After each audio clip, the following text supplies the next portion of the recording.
This is the CreaseCast. So originally, I was going to start this episode of the CreaseCast with a announcement, but before we get to that, I should mention, first of all, Jacob is here. Producer intern Jacob is here. He is back. And Jacob we had planned on starting with a special announcement, which you're going to make. But first, a tweet just dropped literally 6 minutes ago. From Taj at Taj1944. Yes. Based on Satyar Shah reporting three things. First of all, owner does not want to move JT Miller or Bo Horvat, and Satyar Shah doesn't see a mini rebuild happening. Mm-hmm. Two, the owner can't sell Benning anymore as an asset, so he feels he has to move on, even if he doesn't want to. And owner believes in the coach and is heavily vested with dollars and doesn't want to get rid of him right away.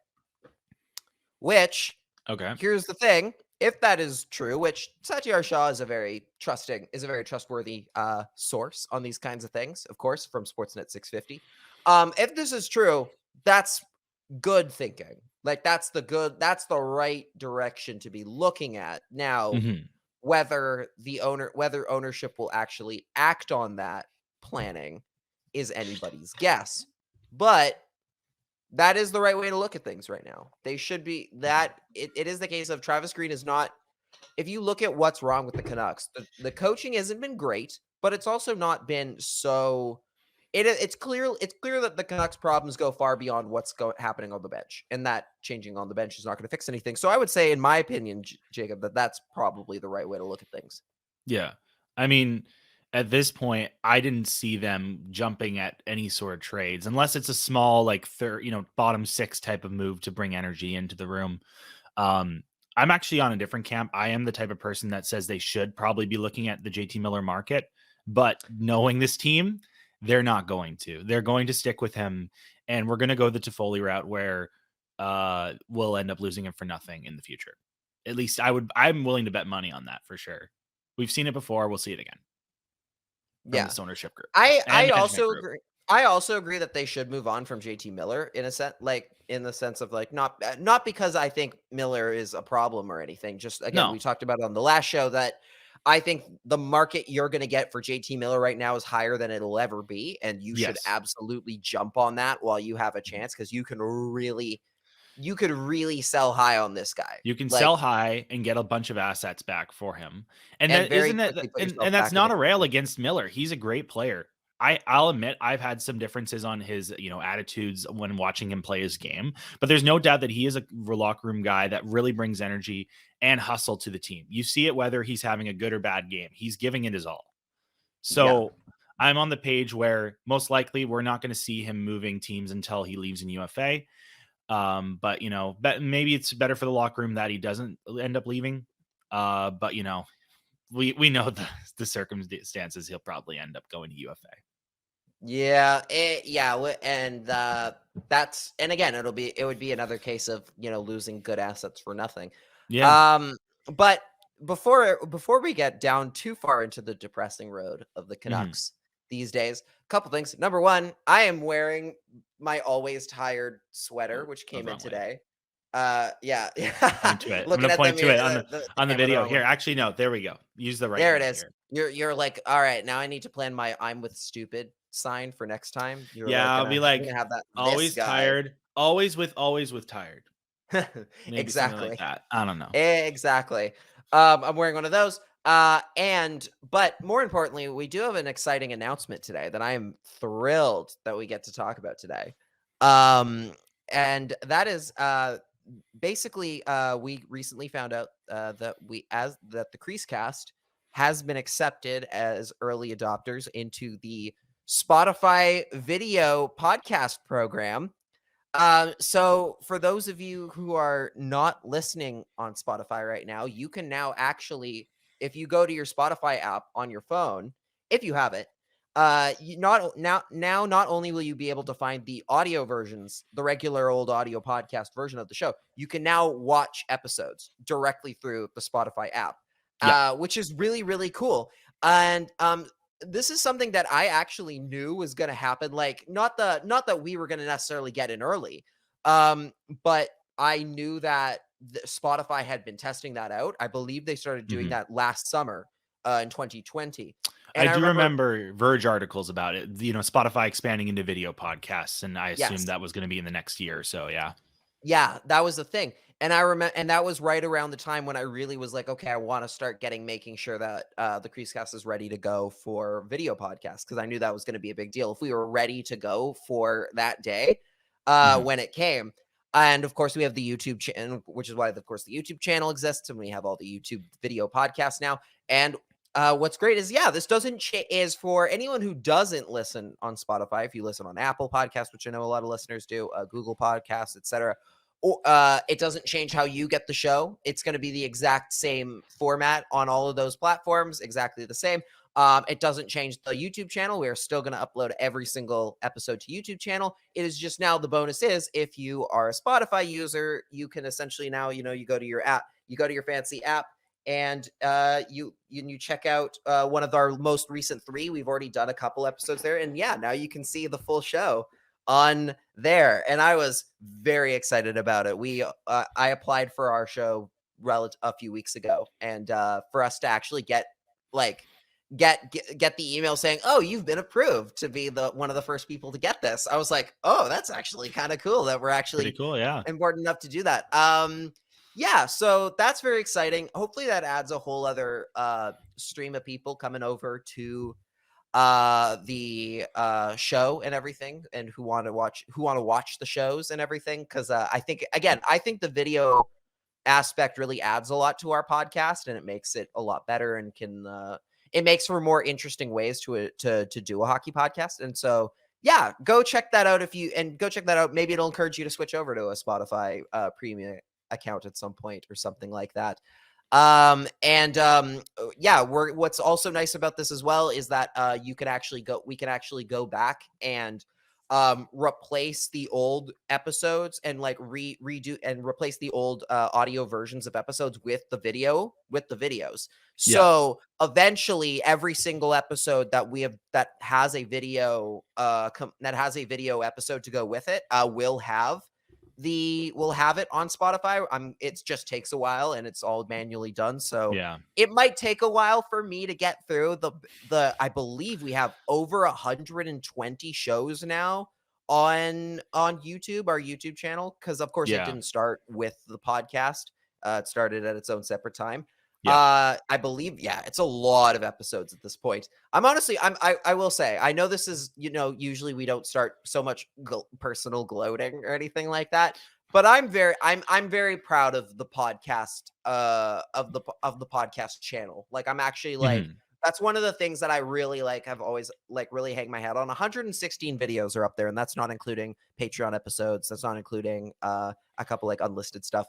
I'm very proud of the YouTube channel and all the effort that we've put into making it better and making the podcast better. So for this was honestly very exciting for me personally that we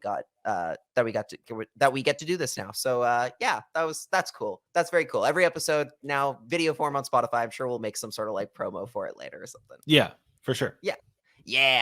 All right. Now back to being sad. Cool. The Canucks are terrible, but no, they actually won. 2 games in a row here. Is it a streak? Is it a streak though? Are we going? There was the debate. There was the debate on Donnie and Dolly today. Is a streak 2 games, or is it is a streak at 3 games minimum? What's your take? I would say I'm of the mindset that a streak is 3 games minimum. Same. So we're on Donnie's side here. Okay. Yeah. I think 2 games I think 2 games in theory is a very easy. It's a pair of games essentially, right? It's a back-to-back. You win back-to-back games, but it's good.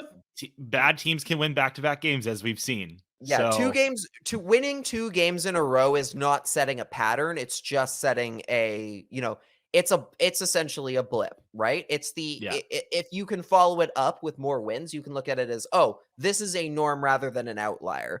It's not like a regular, because even one, if you're going, because it's very easy to go from 1 loss to 2 loss to to 2 losses to 1 loss again, or kind of thing, right? 'Cause I think especially as well, what makes a difference as well is, think about it. If it were 2 losses, let's say it was 2 losses in a row, would we call that a losing streak? I wouldn't. Like, I personally wouldn't. Not to, so we're just to make it clear that we're not like moving the goalposts based on like what the results are, because I know, man, there have been some takes. There have been a continuous takes of the media in Vancouver is terrible. Ooh, that negative media, man. Gotta stay positive. What was really funny this week is I wrote an article for Canucks Army that came out yesterday.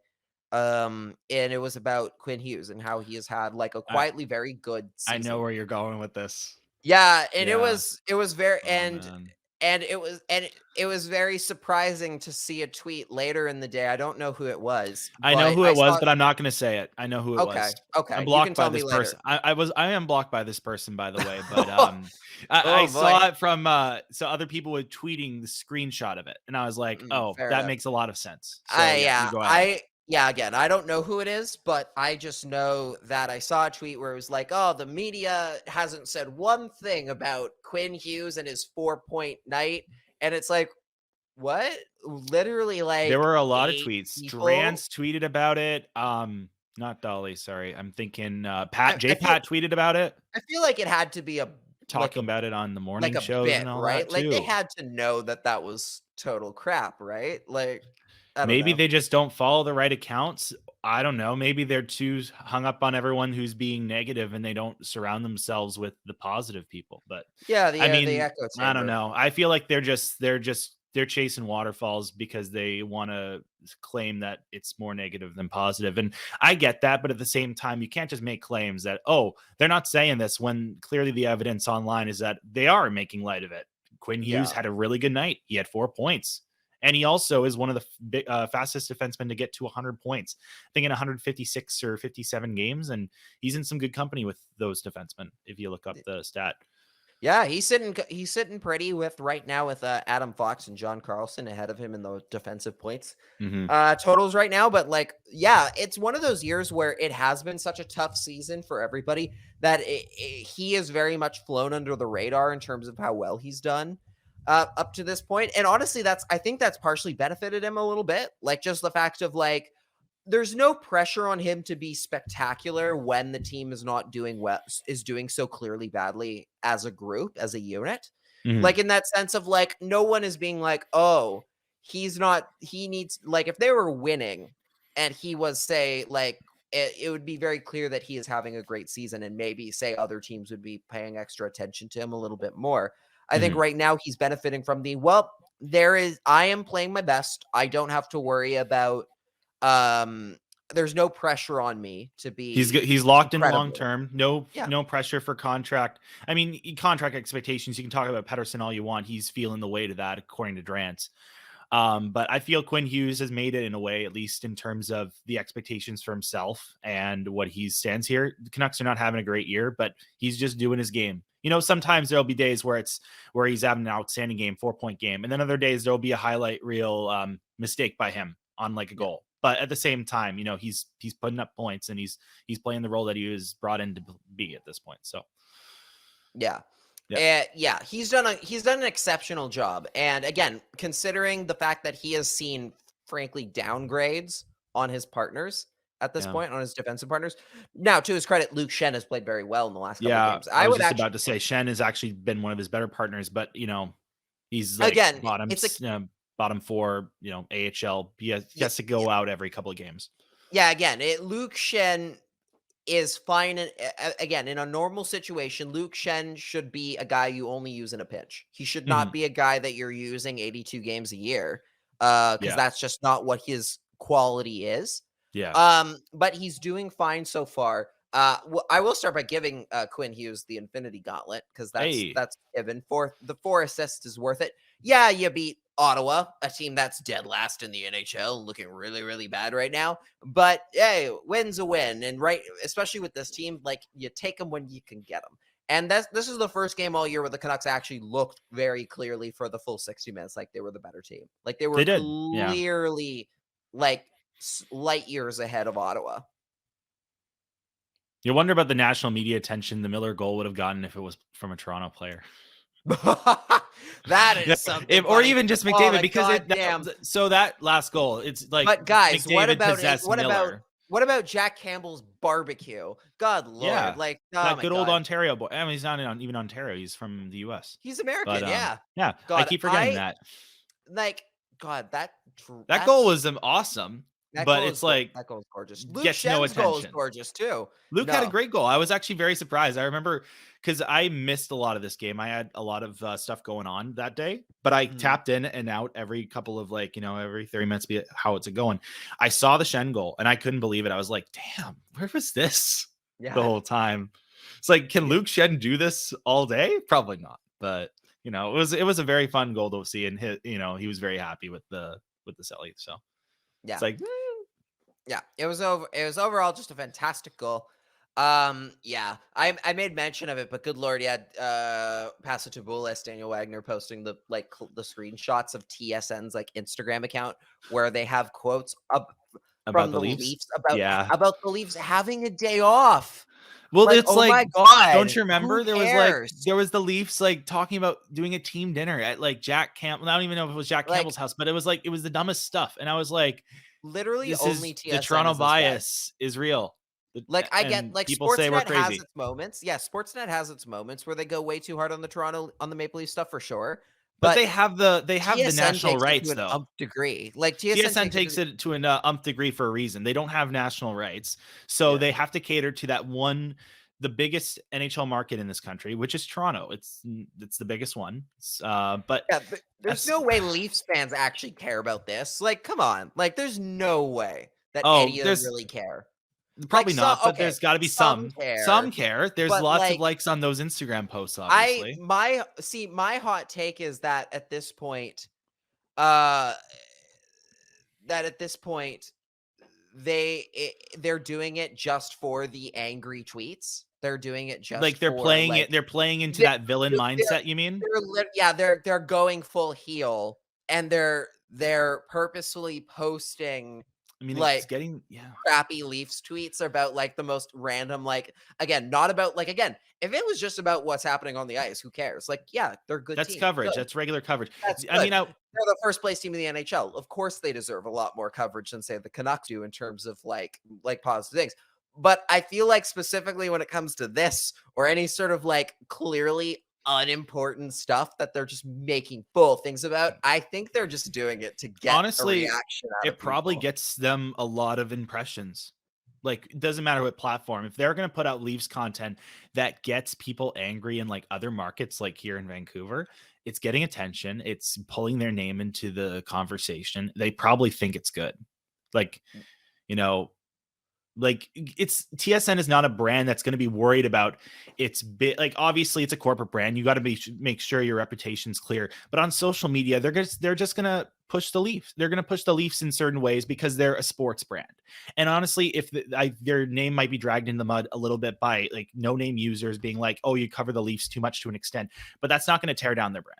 It probably drives them a lot of interactions and engagement. So this is probably the strategy they're employing. Yeah. So. One of the things that I looked at actually, one of the things I've wanted to look at more is I think a lot of the the oversaturation of Toronto Maple Leafs or any Toronto sports team coverage and stuff has really come in the last decade. It's really in the last 5 years. Even then, well, around there. It's not even just about the Leafs being good. So much as I really just think it has to do mostly with how in the last, I would say actually 15, because I'm looking at it kind of around 2006, post lockout is when a lot of local sports shows and a lot of local highlights and stuff started disappearing and kind of getting consumed by the larger. Well, I mean, because remember Sportsnet up until I believe 2013 had a Sportsnet show, had a Sportsnet studio in Vancouver. They had a studio. Yeah, you remember the days of Sportsnet Connected, I assume, right? There you go. Man, exactly. Yeah, with Murphy and back when Garrett used to be on Don that Taylor. show too. Don Taylor. Yeah. That was, and I believe at one point, like it was Carolyn Cameron and James Cebulski were doing it for a while as well. I think they were. Yeah. Like it wasn't that long ago. And then right around that point, as those shows started to disappear, because they all started getting moved to Toronto and the Toronto thing came in, suddenly no one had coverage being curated to them, and instead being trying to curate to the whole country, essentially, which is why I think this got, I think specifically people hating Toronto, like it's always kind of been there, but I think it got a lot worse when that started happening. Because that lost a lot of that brought in a lot of extra ammo, essentially. I wanted to ask you a question though. On the road trip, did you notice the game against Columbus? Murphy and IMAC were not in the building. Yeah, that was in that was a planned thing. That was a planned thing, I believe. No, it was interesting when that happened because there was a lot of reaction on Twitter, and even I was just kind of like, that's little interesting.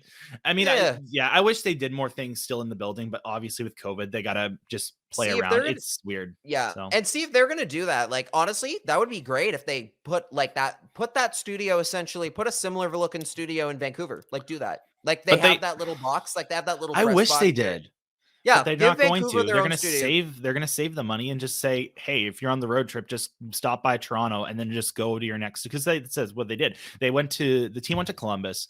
The media guys went to Toronto, did this show from there, then went to Boston, and then the rest of the road trip just was very weird. That was a very odd that they maybe it was like a pilot, like a test pilot type of thing where they're just like, we're gonna try this, and then maybe they're gonna do more stuff. Like maybe just whenever in Eastern US or whatever, they'll just go to Toronto for 2 games or something. I don't know. That is something we actually haven't talked about this year. Is that because Sportsnet changed a lot of its its design and everything. Yeah, I will say putting aside the terrible Disneyland spinning teacups segment that they do during the first intermission, where they're just where it literally looks like the Mad Tea Party. Me around. They should just put them in teacups. I see Kevin. I see Elliot. I see everyone. It looks like they're doing almost like they should just do. They should again another case of they should just go do the full 9 yards and just either put them on teacups or do it like Star Tour style where it's like, whoa, we're going. Here's an idea: you get one person as the host. Like I assume it would be David Amber. He gets a main chair, but then you get your 4 panelists. And you put them in the chairs from The Voice. And every time they have to say something, they press the button and the chair turns around and they can say it. And then it just turns back and you don't see them. And then every now and then one of them is just holding a white cat. It's just, just anything can happen. It's exactly. Yeah, this is, I don't know. What do you think of what do you think of the studio now compared to the old one?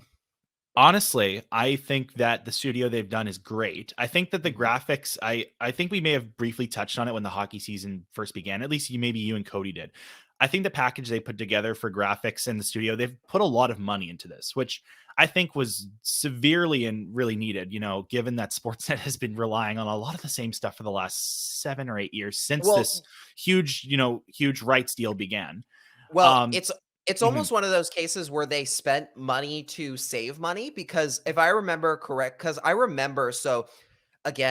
is why I cannot I know we're going off on a complete tangent. No, it's fine. There's not a lot of stuff to talk about. Talking about hockey. We went from talking about hockey to talking about the very niche world of sports media and sports media spending. This is why you need more than one company with NHL broadcast rights, because what happened was Sportsnet spent this insane amount of money on the rights to get the exclusive rights. Yeah. Then they built that giant studio at the CBC building in Toronto. Yeah. And one thing I'll never forget, how the first year it was really cool. They actually did a lot of cool things. They had a bunch of new camera angles. They had something called Rogers Game Plus or whatever. Oh, I remember that. They had the ref they were cams. Pushing that a lot. Yeah. They had ref cams. They had a lot of innovative stuff going into the 2014 season when they debuted this. And also that was the debut of Strombo. Do you remember that Strombo used to be the host of HNIC for 2 years? And then Ron came back, but even then, I just think Amber was the choice. Yeah, Amber should have been the host from the get-go. So they bought they could have done better with the Strombo thing. They just really tried too hard to like essentially just shoehorn it in without any sort of like pretense, which was the mistake. It was one of those things where like it would have worked better if they had like if they did what they're doing with Amber right now. David Amber right now, where they're like they gave him the late night game and they let Ron McLean have it until he wanted it, and then you move on. But nonetheless, what happened was I remember that first year was really good, and then Rogers realized, oh wait, we have no one to compete with. We don't have to do why did we any spend of all this this stuff. money? Why did we even invest and innovate? Yeah, exactly. We literally don't have to do any of this. And I remember like it's so funny going into like the later years of Hockey Night in Canada in that studio where there was like they stopped using like 80% of the damn set. Like literally didn't they never they again. started using it for socials. They had ice surfing or like the Twitter ice surfing show used a good portion of that. I think even that was in a different spot. There was like an upper level though. There was like an upper level kind of where you could see from like the main set and people could be up there or not, but I remember that's where they had ice surfing. Yeah. And I remember I know what you mean. They just literally a lot of the studio just went to no use. Yeah, I think it was I'm gonna butcher her name and I'm so sorry. I might be able to Sophia Jerstowicz. I know I'm butchering her last name. She works for the Bruins broadcasts on Nesson now. Yeah, but I remember they had her kind of doing like the old, like kind of like a new updated version of like the Chevrolet iDesk, like not the exact same thing, but like an updated version. And I remember one of the things she was showing was like, oh, we have these cool things that are like these pucks that are like these like pucks that have the teams on. Each one has a different team on it, and when we put them in this little like essentially almost like a control panel from like Star Trek, essentially, it brings up some stats kind of thing. It was a very like it was one of those things where it's like it's very much like a movie magic thing where it clearly those pucks don't actually do anything. This actually, or at least it doesn't seem like they actually do anything. It's just they're doing it for the artistry kind of thing. Yeah. It's just it's graphics. I'm gonna put this Rangers puck in the machine and the Rangers stats and highlights. Yeah, exactly right. Like maybe it actually did. Maybe there was a QR code on the there thing. Could have been like a chip built in, but it But either way, I remember they touted that so hard, and then literally it was gone next year. By year 2, it was gone. Like they never touch it again. I'm sure that wall was still there by the end of that whatever 6 years they were in that building, and it was gone because now they're actually in the Sportsnet building because I think the rent on the CBC building was very expensive because they were literally renting I think they were renting the largest studio in the entire building. So it was an insane amount of money they were paying. They were doing all the national broadcasts. They were doing Hockey Night. They were doing Wednesday night hockey. And they again, were doing hometown hockey even. Yeah, and again, during all of that, they were only using 20% of that set, like the entire time, and which is too bad because they could have done so much more with it.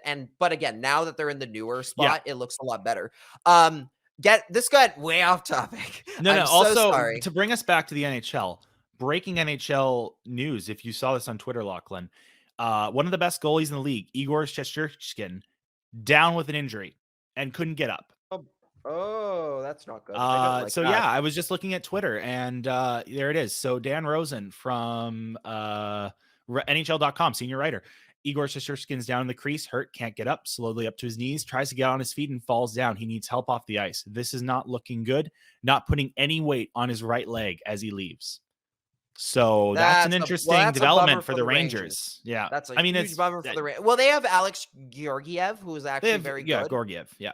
I think Georgiev is underrated in terms of what he brings to a team. Like the fact that they have Shesterkin and Georgiev as their two goaltenders, their 1A, 1B, is honestly incredible. Like that is some great stable goaltending. It's where the Canucks, I think, will be. Yeah. Well, that will be the Canucks when Mikey DiPietro takes over as 1B. Like the Canucks, like here's the thing. I give Jim Benning a lot of flack for very valid reasons. I will say that in his tenure, he's actually done okay with goaltending. Like his goaltending is the one thing I've literally, Cody and I have talked about it before that we're convinced that literally that's the one thing he's actually pretty good at. It's like literally like they should keep him as literally just a goaltending scout and that's it. And and if they really don't want to let him go. But because he's actually okay at that. Like he's actually done a very good job at handling goaltenders over the years in terms of like what good goaltending is. Vancouver walked into Ottawa. They won 6-2. I look at the Senators as a team that has a lot of potential, but it is rich going back and looking at the fact that at the beginning of the season, Pierre Dorion was like, the rebuild is over. It's like, oh no, it wasn't. There's also the rumor that Melnyk is entertaining offers that came out today. Offers for the team. Too. Interesting. Yeah. Okay. For sale. Yeah, it's not official. They're never going to say that, but because there's been a whole saga with Ottawa with LeBreton Flats and everything. So, well, here's the thing that I would imagine. I guess we can get into this now because again, here's the thing. There's not a lot of Canucks stuff because again, we've talked about before that the Canucks are a little bit in limbo until they decide what they're doing with their front office. Because again, they've won 2 games. That's fantastic. They won a game legitimately on merit in terms of playing a full 60 minutes for the first time all season. That's huge. But again, where they're at right now, it still doesn't change the fact that there's a lot of things that need to be fixed with the Canucks that until that happens, they're kind of in a stuck spot here. The one thing that is interesting in all of this, there is a couple things, and we'll get to those as well. But in terms of like from an NHL standpoint, there was the Penguins thing that we talked about recently. The Penguins were bought by Fenway Sports Group. And they believe they were paid $900 million. They paid $900 million for the Penguins. Which honestly is a little less than I was anticipating, like in terms of because of like the history of the Penguins and everything. Like I know that's a little more though. That's actually a little more than I thought that was going to go for. I thought they were going to go for like 750. This is where the whole issue with the business of hockey comes in. Like a lot of people, and I saw some people like talk about this. Like we can talk about Gary Bettman and how he's done a lot of things for the NHL, like both good and bad, especially bad recently. But like people always are like, oh, he's built the sport. He's grown it. Like I'll say this. I think he's stabilized it. Like he's done a good job at keeping it stable in terms of like not running into a situation where you have a lot of teams essentially going bankrupt all the time or like in dire straits. Cause there was a period where a lot of teams were on death's door or it seemed like Pittsburgh was on death's door. Buffalo declared bankruptcy, I believe. Arizona has multiple times. We'll talk about Arizona today. We're talking about Arizona. But like also I have Florida. I have a great there's a great Atlanta. clip from Rick Mercer from like 2004 during the lockout where he was talking about Gary Bettman's strategy to essentially, take the game to the next level and take the game from cold places like Winnipeg and Quebec City and put it into cool places like Carolina, Tampa Bay, and Nashville. And Phoenix especially. So I get he's trying to expand the game and there's to a certain point you want to do that. But at the same time, like I was listening today to 32 Thoughts and they had some great and interesting points on the whole Arizona situation, possibly going to Houston. And when do you pull the plug on this? Well, we'll get into that in a second. Yeah, I am intrigued to talk about that. Anyway, so the NHL, bottom line is the NHL hasn't done a good enough job marketing themselves. The fact that the Penguins, with all their history and with the fact that they're now actually like a pretty premier franchise in the NHL, like I would say like the Penguins have finally gotten to a point, like particularly because they have the good arena now. They have a really good marketing department and everything. Paints. And PPG Powerpuff Girl Paints Arena. That might be is that one of the worst arena names in the NHL? No, PPG Paints Arena. No, in current NHL. Console Energy Center. Come on, that was way better. Console Energy Center. You bring the energy. Like I don't know. I'm against corporate. I'm not against corporate names. Like I know why they do it, but it's one of those things where like the best names in arenas are always the ones without them. Like I've actually wanted to ask the question before, if Rogers Arena didn't have a naming rights, what would it be called? Because I believe when they were building it, it was called the Northwest Arena when they were building it or something. Like that was before it was General Motors. Right, because they didn't have because they didn't have a sponsor yet, and they were trying to like sell the I believe if you look at like the pictures of Arthur Griffiths with like the original like mock-up art, it's like the Northwest Arena, 1994, like that sort of. It would have been the Northwest Arena and BC Place. I think I would call it like I'd call it like the. I think I would call it like the I'm trying to think like the Sky Arena or something. Like it'd be something like that. If it wasn't built for if it was for Expo and it was built for Expo, you call it the Expo Forum or the Expo Center. Expo Arena. The problem is it wasn't built for Expo. It is on Expo Boulevard. Yeah, but like, that's named after Expo. But I'm like, if it was I think BC Place would have been closer to Expo. It would have been BC Place would have been called Expo Stadium or something. Nowadays, it probably would be like Griffiths Arena or something. Like it'd probably be named for the Griffiths because they built it. Like it'd be one of those things. Yeah, the Griffiths Arena. I mean, like yeah. That would be my guess. Or the keyboard's gonna die. Your Oh, you have a wireless keyboard? Yeah, that's okay though. I don't need to type. I went with Best Buy today to look at their keyboards. But anyway, yeah, the fact is that the fact that the Penguins can sell for $900 million nowadays is very good. But when you compare it to things like, again, 7 years ago, the LA Clippers were worth $2 billion with a B dollars. Like that's nothing. Like it's insane how low value hockey teams still are, and how much more money is in those other three sports. And that's, again, it's not a case of like, I don't even think it's necessarily a case of, oh, people just don't like hockey. I think it's the fact of the NHL has done such a crappy job of marketing their marketing themselves that they aren't worth as much money as they could be if they did a better job, which is why, again, I'm excited that I think ESPN and TNT are going to do a really good job at doing that for the NHL down the line. And I think they're doing a decent job right now. Yeah. But yeah, that's where we're at this point is like, to kind of go back into the Ottawa thing, I will say like the $900 million price tag is probably why I would imagine Ottawa is kind of like entertaining or like Eugene Melnyk is entertaining some ideas of selling the team, because like when you look at that, you're like, oh, again, for NHL owners, that's a huge update. That's a huge price. So you're probably looking at it like, oh, I could actually cash out now and make a really good, tidy profit. If the Pittsburgh Penguins are worth 900, what do you think Ottawa falls into that category, though? Oh, a long ways down the list for sure. Yeah. But again, it's another case of how much did Eugene Melnyk pay for it back in 2004? Probably pretty good. Again, another case of a team that was literally coming out of bankruptcy, and that's how he got them. Eugene Melnyk, I believe, saved that team from being moved. It was purchased for $92 million US in 2003.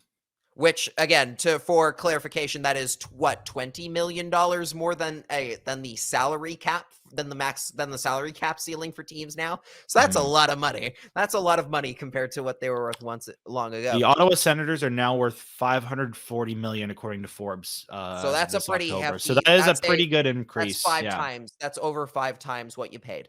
So. Again, when you sell them, you'll probably sell them for even more than that, because usually that's how that goes. Usually the NHL and also the NHL pretty much has the right to veto any sort of ownership sale. So if Melnyk ever decided to actually try to go that route, the NHL Board of Governors would have to say, yeah, we like this deal. We like this owner. We like the amount you're selling it for. Because they're not going to just let Melnyk say, hey, I want out. I mean, he would never do that, but say hypothetically Melnyk wanted out and he just sold it for like, say, 540 exact. The NHL will be like, no, they could. Well, no, I don't think they could. I don't think they necessarily would. Like if I think they'd want it to go over. They would want it to go over the current value. Well, obviously it would be for profit, but I mean, the current valuation. See, I don't think they'd care that much, because I think it's a case of like, they weren't going to get that money anyway, because that money goes to the guy leaving, right? So they don't get a single dollar of it. I think for them, what would matter more is if the owner comes in and says, hi, I will pay $540 million and I will commit to building a downtown Ottawa arena fully financed. Or if I want to move the team to blank. Then they say no. Then they would say no. Yeah. They would have to commit to keeping Ottawa in Ottawa. That's the one thing. Like I do, and I think that's fine, because again, it seemed like the stumbling block in Ottawa for getting that LeBreton Flats arena done was the fact that Eugene Melnyk was being the worst about it. He's always, and he has floated ideas of just selling the team and moving it, like just literally selling it, he just literally moving said that it. He literally during said the winter, that during the an Heritage alumni Classic, game. right? The alumni game. What a great owner. 100th year. Like again, we complain about the Aquilinis and their ownership a lot on this show, and again, another case of for very valid reasons. But I will say this: at least I've never had to worry about Francesco Aquilini going on the radio being like, "Yeah, we might just move the team. We might just do that." Whereas Melnyk talks too much. Francesco talks too little. doesn't talk enough. I at least prefer that he's not like Eugene Melnyk, and just goes on the radio and talks smack all the time and then complains about, and then goes on like weird, like, we need to be more like Calgary rants, because that's what Melnyk does. He's always like, what does he want? we're not like Toronto. Like, it's like, sorry, not Brent. He wants a Daryl Sutter type of coach now. DJ Smith not cut. Well, I don't know. You said we had to be more like Calgary. So I was like, no. What way? So it's like it's a thing of like, no. So like Eugene Melnyk is famous for going on Toronto radio and talking smack about the Leafs. And then going out of his way to also sign former Leafs to the Senators, hence why they have now Connor Brown, Nikita Zaitsev. There's a lot of them there. I mean, and it's a thing of like where they actually have more of like I remember there was a very specific moment where Eugene Melnyk particularly talked a lot of smack about the Leafs defense, which the Leafs defense was not good at the time. And then he went out of his way. I believe now 3 of those players that were on, or at least at one point, 3 of the players that were on the defense he talked crap about ended up on the Senators, like on the same Senators team, like later on. Like, I think it was Zaitsev, it was Ron Hainsey, and it was somebody else. And it was one of those things where it was like, oh, so you liked the Leafs defense, actually. But like, and so what I'm saying is like the equivalent would be like Francesco going on Vancouver radio and being like, yeah, we're better than those darn Flames, and then going out of his way to sign like Nikita Zadorov or something. Yeah. Like, it's one of those things. It's like the weird relationship late 2000s, all these former Leafs were on the Calgary Flames. Like Ian White, Nicholas Hagman, Jamal Mayer. It's like it's like a lot of Leafs went to Calgary after. It's odd. Including that's because Brian Burke. The other way.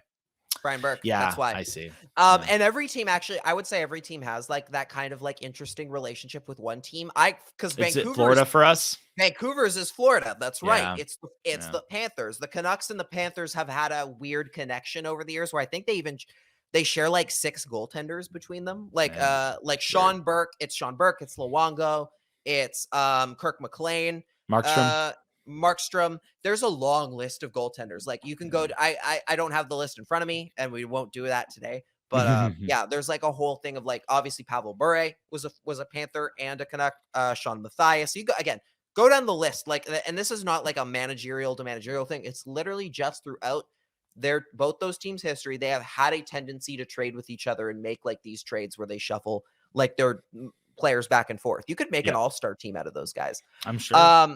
But yeah, the other big ownership news specifically, I think there actually has been some Canucks rumors floating around the ownership sphere lately, but mostly one thing we will spend time on now, you mentioned it earlier, was the Coyotes. Yeah. So there was a report that came out during the week, I believe from somebody at Forbes magazine. Essentially, there are sources that were saying that the Coyotes are up for sale, and they're looking to sell the team to a group that will take them out of Arizona, essentially, and put them in Houston, which, okay, that is where a little bit of the red flag comes in, like in terms of why would the current owners insist on sending them very specifically to Houston? Like, why? Like, I don't think it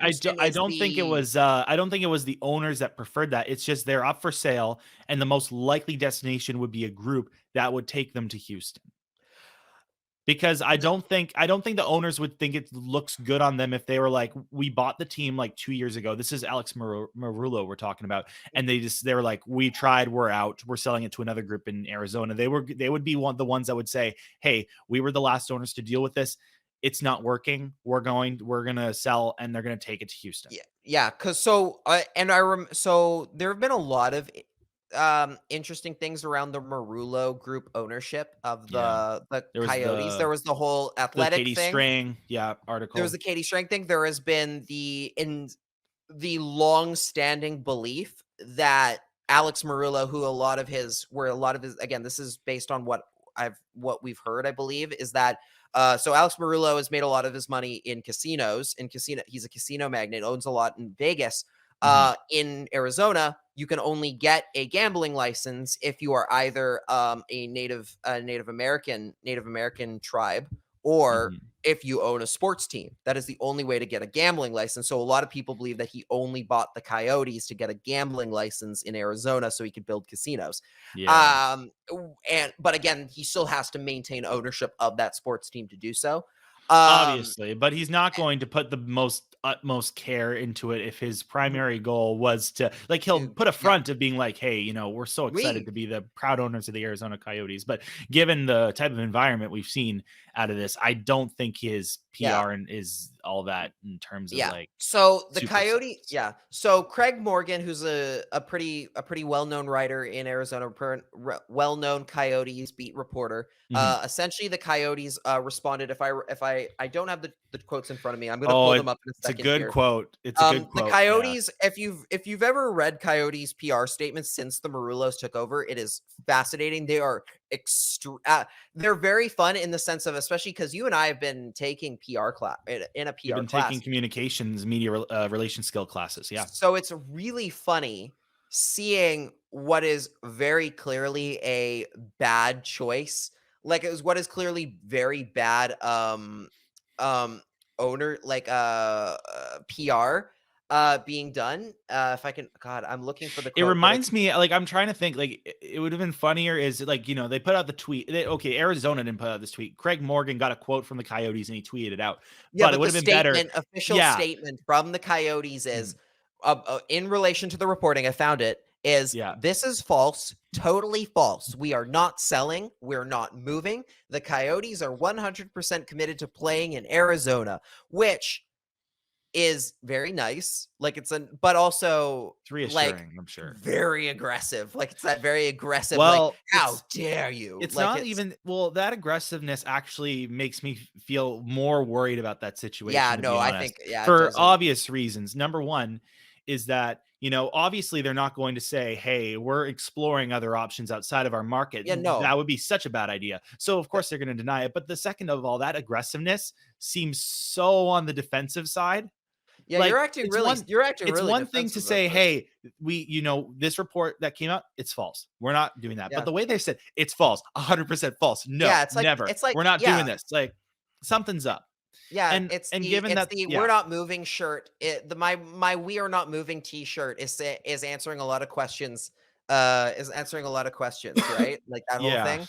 That could be answered by my shirt, essentially, right? Yeah, and even more is that, like, for those that don't even know the current circumstances with the Coyotes, is that they've been playing in Glendale for the last almost 15 plus years, and they've had a very tense and hard relationship with the city of Glendale.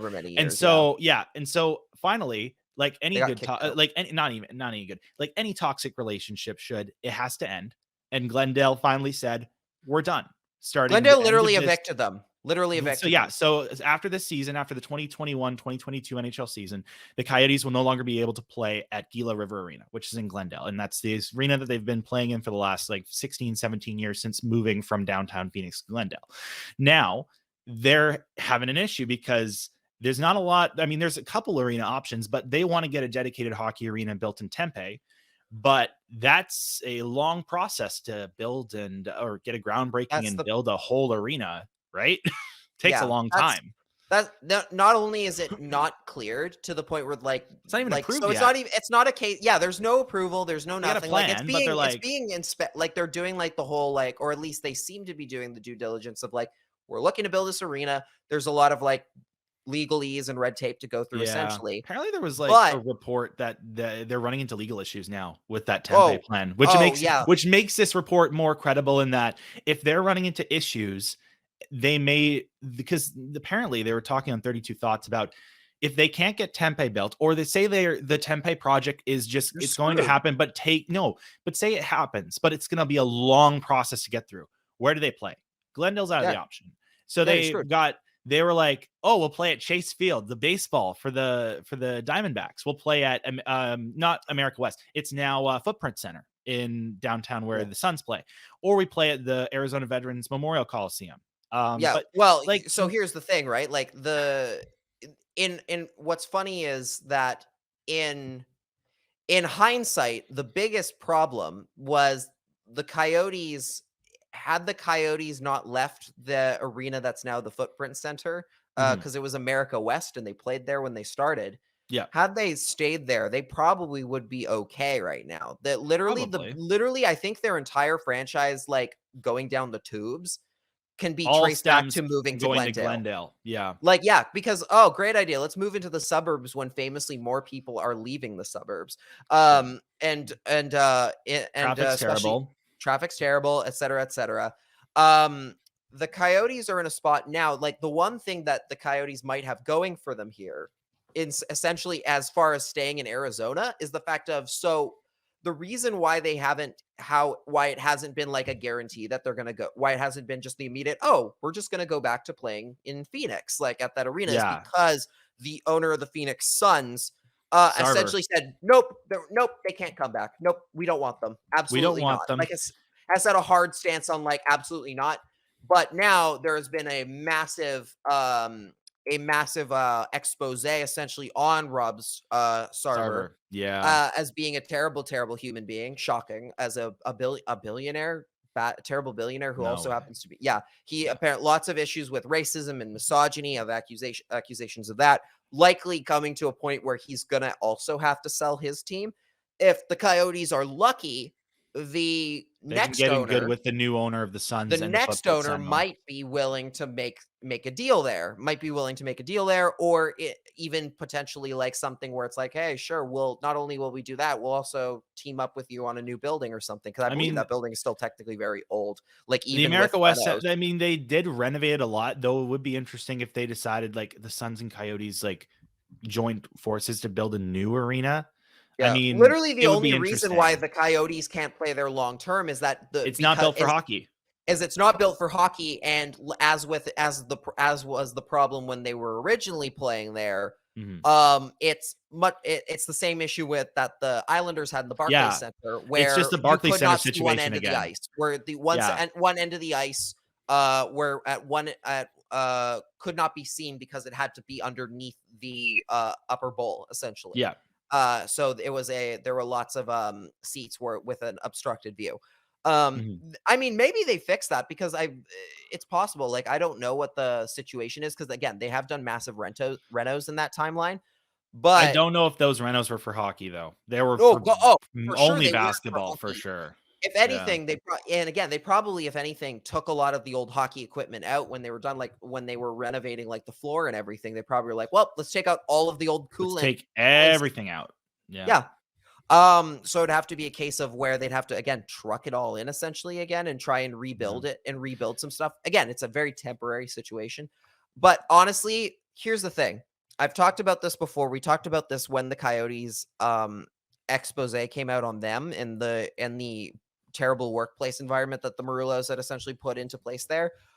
I'm done with the Coyotes. Like, I'm straight up done. Like, I could, if they left, I could not give less of a crap if they left. I'm done with them. Like, I straight up am like, I don't care one iota about the Arizona Coyotes as a market, as a team. Clearly, it doesn't matter. Clearly, there's nothing you're going to do to ever bring fans there. And there's clearly not a market for them there.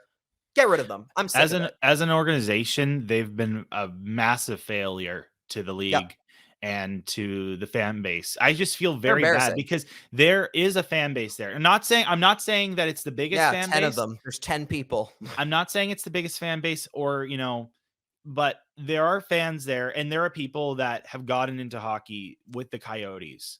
Matthews to be one of them.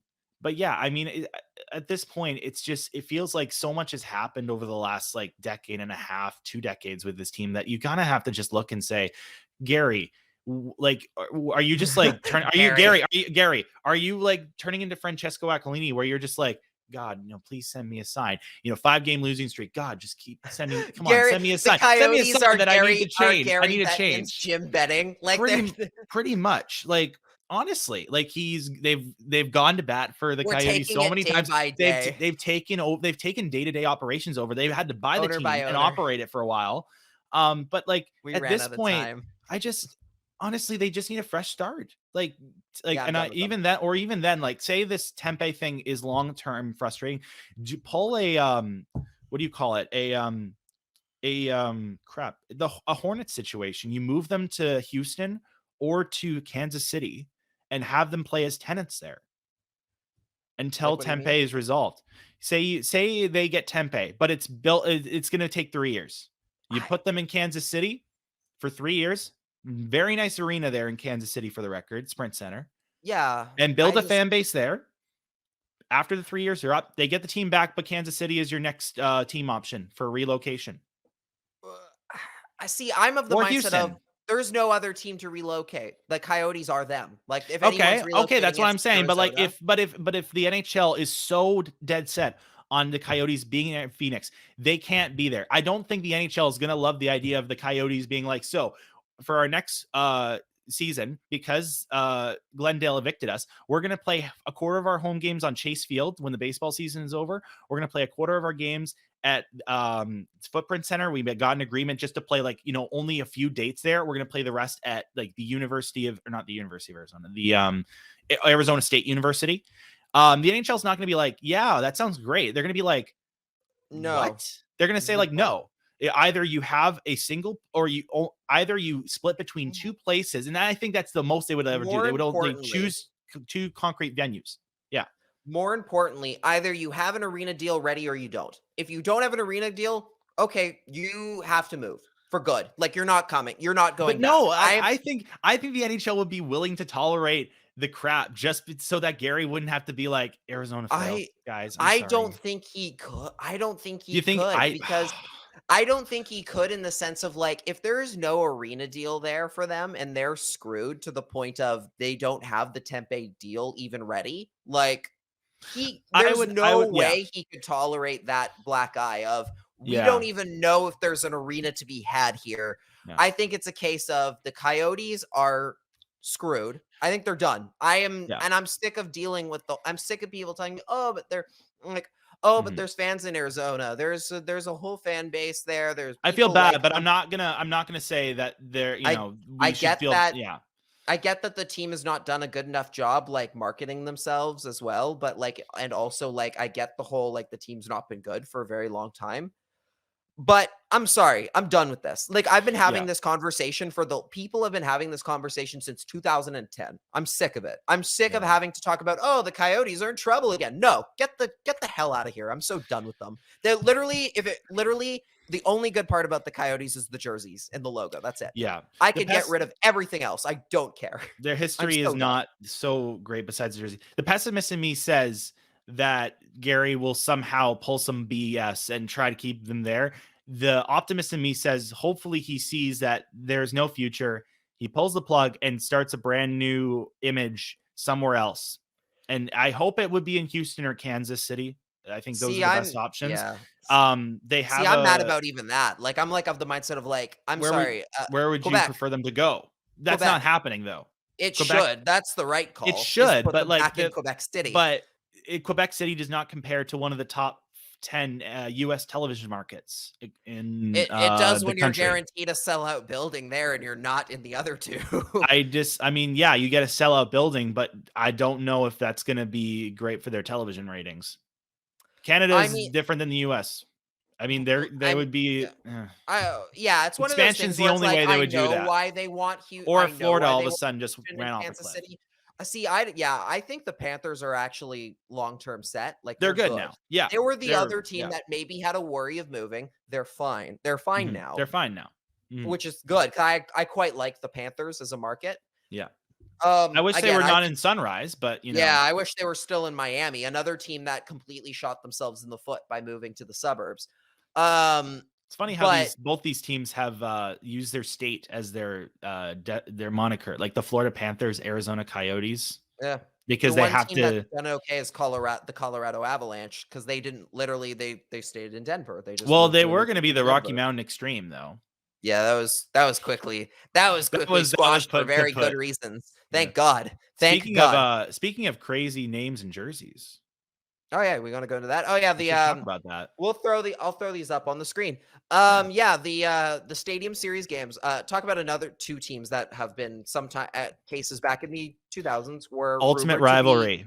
Were rumored to be on the move at some point, or like we're running out of money. Now both of them, I would argue. So here's the thing: the Coyotes have been a huge failure in terms of the NHL and expanding and everything. And but the Lightning and the Predators in particular are two franchises that I think really are an example of what you can do with A, good marketing, and two, stable, good ownership that cares and gives a crap. Yeah. They've done very well. I would say the Lightning are a model in terms of are actually a model expansion franchise, especially in the 90s era groups, because they've done very, very well in terms of marketing themselves and putting themselves on the map with very good team as well. I'm going to pull up the two jerseys. Yeah, pull up those jerseys. Those two jerseys for their Stadium Series game. It is a bit of a Where is rivalry. Where is it being held again? Who's hosting? It is being held at Nissan Stadium in Nashville. So this is home of the Tennessee Titans. Okay. I'm gonna share this. Because I knew they were playing. I just forgot. I was like, I mean, they should have. It'd been funny if they put it at Tropicana in Tampa. That would go over well. Dome Stadium. That would have been cool. The most pointless thing ever. No, I'm of the mindset of any big building works. Tropicana would be a very bad place to put it because it's a lousy building. Maybe they have Tampa and Montreal at That's what I was gonna Stadium say. because the Rays are getting screwed right now. So they should put half the game in Tampa, half the game in Montreal. Yeah, that'd be pretty funny. Okay, these jerseys. These are the two jerseys. Talk about night and day, both in terms of quality. The Bolts jersey, they have one jersey, if you haven't seen them, the Lightning jersey is a white jersey with lightning bolt stripes at the bottom, with the phrase that says Bolts across the chest, which is something the Lightning have done a couple times before. They've done a couple with the exception script jerseys like that. Yeah. With the exception of now the B and the S each have a lightning bolt zap coming out of them, each end. Yeah. And on the flip side, then you have the Predators jersey, which is a full navy blue jersey. It's got a yellow striping across the chest and across the armbands, with Smashville written down in the inside in a stack essentially. So top half says Smash, the bottom says Ville, with the guitar pick logo in a kind of new. And a navy blue with yellow outline. I guess a neon-esque style is kind of what they were going for here, maybe, a neon signage kind of deal, because their normal guitar pick logo has the full gold outline. Yeah. Let's just get this out of the way. The Lightning jersey is gorgeous. It is a very cool Stadium Series jersey. The Predators one sucks. It is terrible. Holy cow, it's awful. As soon as I saw this jersey, I was like, I have a lot of feelings about it. Now the Bolts one, it actually reminds me of, now the MLB had this thing back a couple decades ago. It was turn the clock forwards. It was jerseys that were inspired by the future. And I feel like that bottom lightning design zap kind of where, you got the edges of the Lightning kind of being the bottom stripe. I like that a lot. It's thick, it's big. And then the other side, on the other side of the coin, Smashville, it's not Nashville. I don't know. I'm trying to think of places this is not a Golden State Warriors situation where it's introducing the Smashville Predators. Yeah, this is the Bolts is actually a nickname, and also yes, yeah. The Bolt, they could have gone with Preds if they wanted to, even then, it's hard to say that. I don't like script in general on jerseys. I am a always go logo guy. I'm very much a big logos should always win out. Yeah. And in this particular case, the Lightning did fine with theirs, did okay with theirs. The Smashville one is awful for so many reasons. Now, I saw some graphic design people just going all the letters are different shapes and sizes and colors. I noticed that too. Which is very funny. The idea that and this actually goes back to the whole jersey thing, the whole new the New Jersey Devils jersey. Yes. Of people so the Predators were oh, it's supposed to be in this style of similar to the posters you'd see for concerts around the Broadway, which is the area outside of Bridgestone where all the country the big the music halls are and everything. It's a very vibrant area.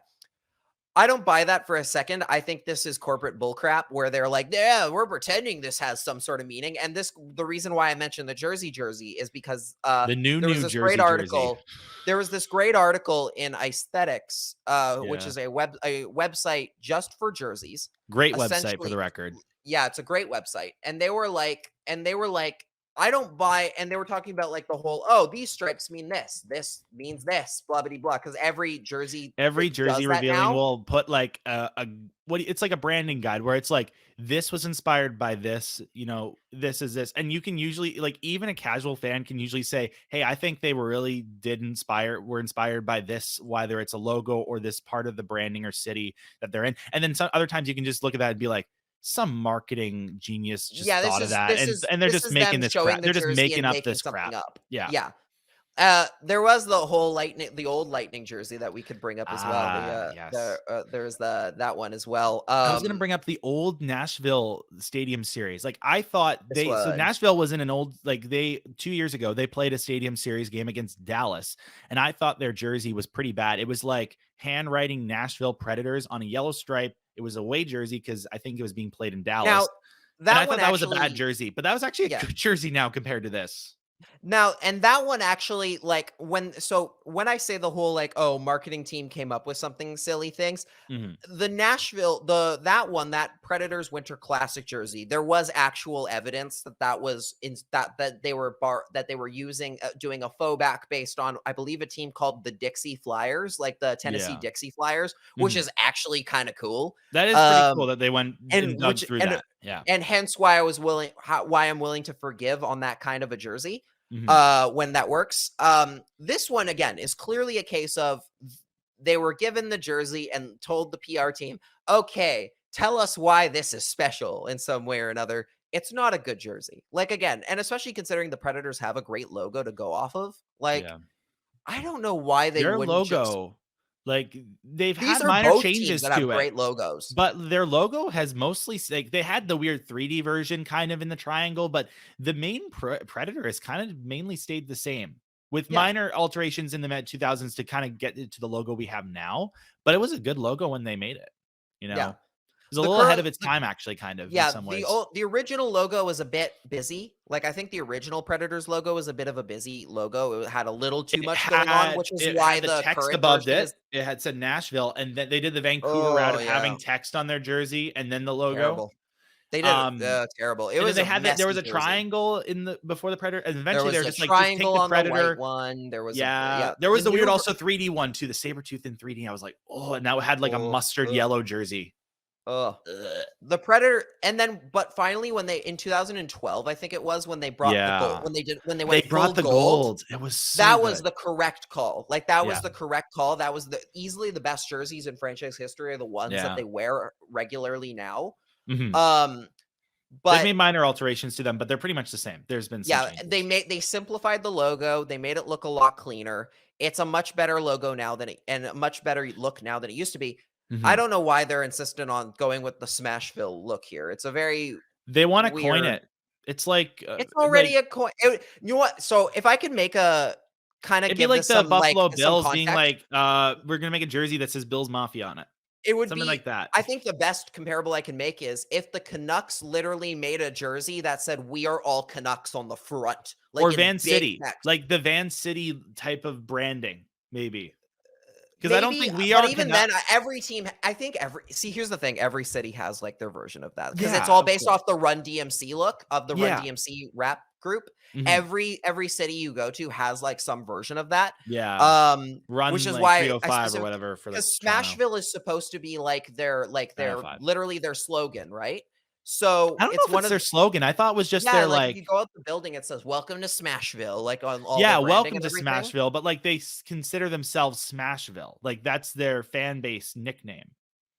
Yes, but like again, it would be a case of like the marketing team came up with a branding or like a slogan that they use in all their branding and then putting it on a jersey. Whereas it would like instead of using the actual nickname. So like for the Canucks, that's "We are all Canucks," like in big bright letters, right? I thought it was going to be "Compete is in our nature." That would be bad. Just a logo. It just says "Compete." Something like that. I don't know. Compete. Tough. Meat and potatoes. Not gonna think about that for too long. Oh no, we are not. Let's see. What else we got left here? Is there anything left to talk about here at this point? The Penguins had their third as well. We've been talking jerseys the last couple of minutes. Yeah, the Penguins' third jersey is based off. Yeah, we'll talk about that very quickly. The diagonal Pittsburgh script. It's literally the black version of their reverse retro last year, which they did. Which they should have done the black one in the begin with. I don't know why they did the away one or like a white version. Because otherwise that's not a reverse retro, because that jersey is a jersey they've worn already. Like that's the thing, right? The whole point of the reverse retro is it has to be something you haven't worn before. So with the Pittsburgh one last year, they had never worn a white jersey with that script logo on it. Whereas now this is we're just doing a third jersey based off an actual uniform we wore back in 1994. So that's what this is. I want to see the Robo Penguin come back. Yeah, I was just about to say bring on the Robo Penguin. I don't know why I don't know why they haven't done that on a jersey yet. Like for I honestly miss the powder blue Winter Classic 08 jerseys. Do you remember those? Yes, I do. Those were good. I like those. Those were cool. Like I like those. Yeah. But also like I like that the Penguins have gone in this route of embracing the original Pittsburgh gold again. Yeah. Because they went for a long time with the Vegas gold. I think is what it's officially called. Like that lighter, like that's almost it was sand like that color, silver, like metallic gold. during the 08, 09 like championship runs, those things. I did not like those jerseys. I was not a fan. They look so much better in the bright gold that they have now. Yeah. Which is why I like the jerseys that they've got. If I can pull one, I'll pull them up here very quickly. Here it is, or at least this is an original version of it anyway. But yeah, this is the jerseys that they've got now essentially, or the I'll try and find it essentially, but the full Snoop Dogg, is that what we're calling this? Apparently, the Snoop Dogg. I mean, no, that is, you're right. It is the jersey he wore. Technically, you're right. Yeah. But anyway, that's that jersey. Oh, that's the wrong button. I clicked the wrong video button. But yeah, I think it's good. It's good. I would like to see the Robo Penguin come back though. That'd be interesting. Yeah. Yeah. I feel like there's one other else. There is one other Canucks topic that I think we should. Did you talk about Travis Hamonic? I mean, we talked about it before we started the app because I broke the news to you. Right. And also, I'm not sure. Did you talk about Lemieux on Monday, Tuesday? We did talk about that on Monday. Okay. We talked about that. Well, we don't need to talk about that then. There's been a lot. There's suspended 5 games. Go listen to Steve Dangle talk about it and be like, all right, he bit him twice. Yeah, it's great. It's a great clip. Yeah. Why? Yeah. Why is Brendan Lemieux? Anyway, but yeah, Travis Hamonic is back. Well, so Travis Hamonic was back. He's back. But then he's not. But just kidding. He actually got sent back down to Abbotsford. Within literally, I believe, a 2-hour time span of 7 hours. So this morning he was not loaned. He was recalled from the Abbotsford Canucks to the main club. And then literally probably about 20 minutes before we started recording, Canucks PR just sent out a tweet. Canucks PR, Travis Hamonic has been loaned to Abbotsford. And everyone reacted very calmly. Like, this makes total sense. And more stuff has come out essentially since that happened. A lot of people at first, everyone's reaction is like, we're seriously doing this again. But it's not related to that other stuff. Obviously, this is a coach's decision, apparently, from what Satyar Shah is saying. So it sounds Quads like has also said and Quad said that first, and then Sat's now confirming it. So essentially, they called him up for this morning, and then for 7 hours, and then Green's like, yeah, I'm not going to play him anyways. And so they're like, oh, we'll send him back down, even though he probably won't even play another game in Abbotsford either way. Now, to be super clear with this, like essentially like knowing what we know about Travis Green, I wouldn't say it's necessarily a case of, Travis Green suddenly hates Travis Hamonic. No. It's not about that. It's a case of Travis Green is notoriously a coach that when the team is winning, he very much is I'm going to stay the course with the hand, play the hand that we already have. Totally. Now, I will argue that as much as I'm not the biggest fan of Travis Hamonic these days, I will say that I think a lineup with him is better than one with, say, I don't know, Tucker Pullman. If I have to have one of those two in my lineup, I would prefer Hamonic over one makes $3 million and one makes 3.5 times out of 100. Yeah. And also Pullman makes tons of mistakes. Yeah, Pullman is awful. Yeah. Pullman is not an NHL defenseman. I'm sorry, he's not. No. He is an AHL defenseman at best.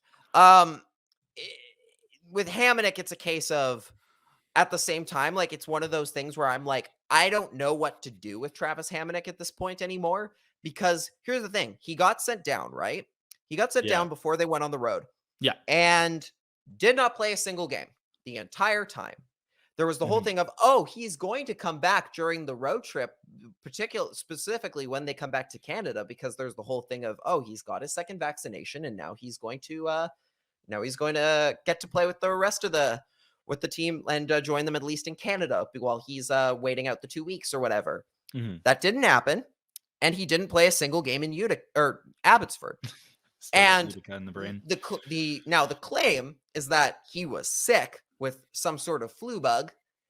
And I'm like looking at the fact of he's only played one game in Abbotsford the entire season. He's been sent down multiple times during this season. Every single time the Canucks have gone on the road for a road trip, he has been sent down to Abbotsford. He has played only one game, and it was back on October 31st. Mm-hmm. To which point I asked the question, why is he here? What is the point? Why is he even here? What do you do here? What do you do here? It's one of those things where, again, all the evidence in front of me seems to suggest, like, yeah, they said he's vaccinated. I'm at the point where all the evidence shows me that he is not. And I'm like, what are we doing here? If you're not going to play him at any level, why did we give him $3 million to just waste away? Like, sounds like they didn't do their due diligence on that.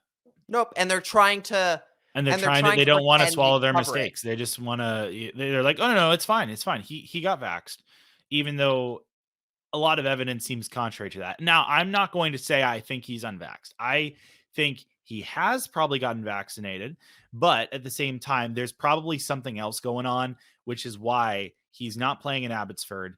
And even then, like, if he gets called to the club, I doubt Green's going to play him unless we hit more injuries. Because remember now, this is a team that doesn't actually have a lot of injuries. We had a couple, Nope, they're very healthy. No, I said early in the season, they had a couple. Yeah, I know. Yeah. Like Sutter, and Sutter's still injured. But like, we have like two guys out. We're not dealing with a Montreal level of injuries right now. Unlike usually past years, which we hit a giant injury bug, and then of course the team absolutely collapses. So especially on the defense, there's no defensive injuries except for the one game. I think they missed. I think the only defensive injury the Canucks have had to deal with all season is when Quinn Hughes got hurt and had to miss one game against Buffalo. That's it. They have been completely healthy on the blue line without him, and without that game in there. And it's a case of Luke Schenn is clearly more valuable on the ice to the team than, say, one of Tucker Pullman or Travis Hamonic. Mm-hmm. And you are paying them $5.5 million over multiple years to be a huge waste of time. Like, just in the press box. Be cheerleaders. Be cheerleaders. Come on. And you did this knowing that was probably going to happen. You did this knowing that was a scenario that was probably going to carry out. And guess what? You're not getting rid of any of them. Like, you're not getting rid of either of these guys. So what do you do? Like, why are we here? You never know. Maybe someone hires Rutherford and we can get like a Gudbranson type of trade, but I highly doubt it. I'd be surprised. I'm joking when I say that. That Gudbranson trade was 1 in a million. Honestly, I still can't believe we were able to pull that off. Yeah, Travis Hamonic is here to stay, and so is Tucker Pullman, and the Canucks are in a lot of trouble in that regard. Because that is looking so bad. Like, at this point, is the fact of, like, again, he has played no games. He's played no games in Abbotsford. That's the thing that blows my mind about all this is, why has he only played one game in Abbotsford if you can send him down willy-nilly? Like, I can't tell you, man. That doesn't make any sense. It makes zero sense that he has not played games. Maybe Call doesn't like him, and Travis is more like, I've got my guys while we're winning, and I'm playing them. And remember, the situation was he couldn't play on the road trip so they sent him back down, and then when he was called back today, we're on a 2-game winning or back-to-back wins, not a streak. And so they're like, I'm not messing with my guys. I tweeted out something like, it seems like coaching and management has great communication. Like, it seems like a simple conversation from Travis and Jim, or it just would have said, hey, like, I want to call up Travis. He's good to go. And then Green would have said, hey, actually you could do that, but I'm not going to play him. And then we could have just avoided the call up. And then none of this happens. But, Jim's thinking, I'm being proactive by calling him up. And then Travis calls him and it's like, hey, I'm not playing him. Like, just so you know, like, unless all of a sudden the guy gets injured. But even then, like, it's Abbotsford. He could just drive up if I was going to play him in the next game. So, yeah. It's a case of this is the Canucks front office not doing their job and not being able to understand asset management properly and just completely butchering it at all levels. I think there was one other thing to talk about was this is one thing that I did want to finish up on. Yeah. This is in terms of what's going on with the Canucks from an ownership standpoint as well. Like we talked about it at the beginning of the show. Yeah. There was an article that came out from Patrick Johnson yesterday during the skate. This the morning skate, the article that he does everything, talking about kind of like some tidbits of the things. Yeah. One of the segments in this article, this is a quote directly from this article. Quote, yeah. You read subjects on Reddit like season ticket reps aren't replying to anything right now, and you can't help but wonder why. In many cases, season ticket holders paid for their tickets last year, meaning the tickets they're using this year aren't themselves putting dollars in the bank. Those dollars were in the bank last year when the team saw its business staff stripped to the bone and the hockey ops staff too. More than 3/4 of the non-hockey ops staff was let go last year. They did break even at least last year, word has it, but that shows you how deep the cuts were, which means most money generated this year comes out of new business, not ongoing ticket holders. And with the team struggling to win, you wonder how much the margins on individual ticket sales really are, and the secondary revenues you generate off those ticket sales, like beer and food and merchandise sales.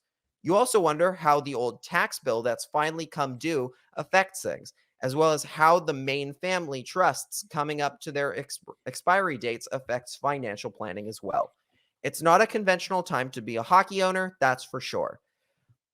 Which essentially implies the Canucks are not making money. With the what's being implied there is that the Canucks do not have a lot of money and they're not doing so good financially.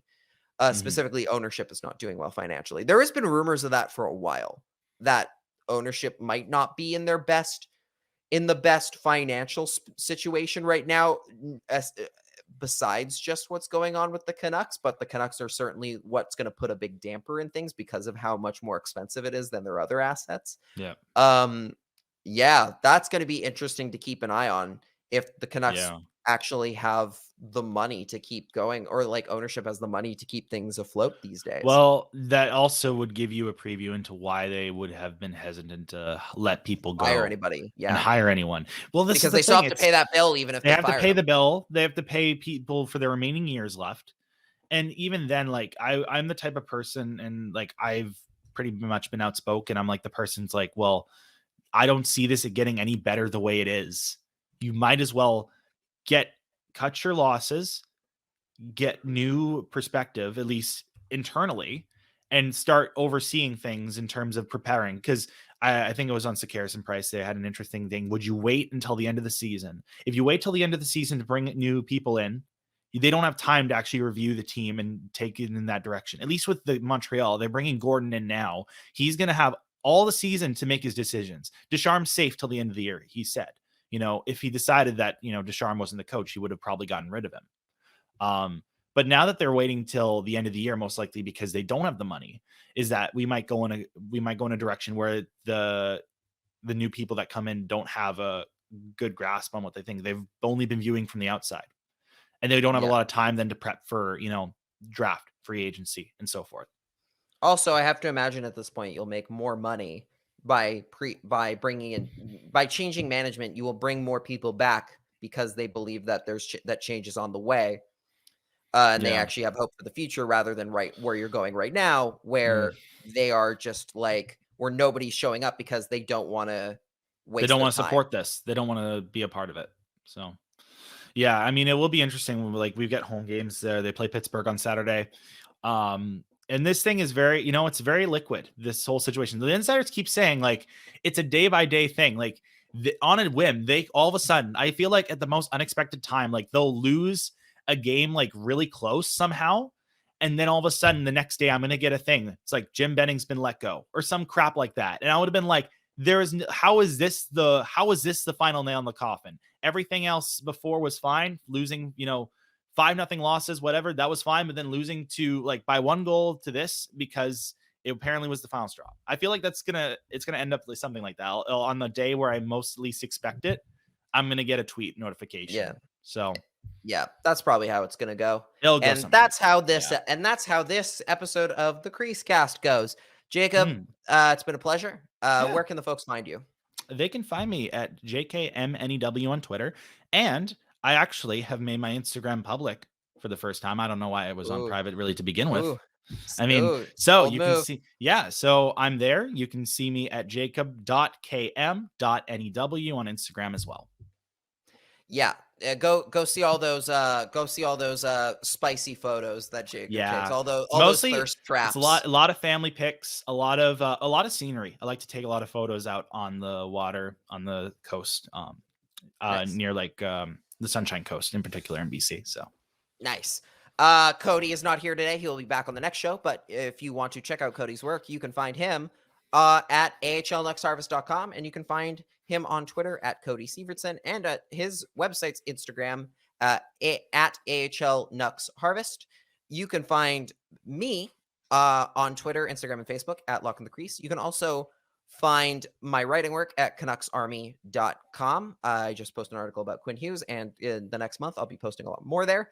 If you enjoyed the show, be sure to like and subscribe on all your podcast platforms, including, of course, Spotify, where you can now watch and listen to our shows, as well as our YouTube channel, where you can subscribe as well. You can also check out our Patreon. For $5 a month, you get bonus shows. For $1 a month, you get early access to information about the show and everything else we got going on. We're gonna add some new perks, I think, in December as well. I've got something that might be announcing next week for all Patreon members. And as well as make sure to check out our CreaseCast Instagram as well. We also have a CreaseCast Instagram that you can go check out as well. Might do some more content from there as well down the line, as well as over on on maybe TikTok down the line too. We're looking at. I swear, things. If you get a brand TikTok, CreaseCast TikTok, might be it. Oh, it already exists. Oh, it already exists. There's just nothing posted there. Oh, it's just it's one of those things where it's like I made it so we had it. Just so it was there and saved. The username is saved just in case. We can make a TikTok about your IKEA table. Yes, we can. Yeah, exactly. There you go. Yeah. The real hard hitting star of the show. Exactly. Been through so much. With that in mind, thank you guys so much for listening. We'll be back on Monday with a new show. Until then, take care and enjoy your weekend. Bye. See ya.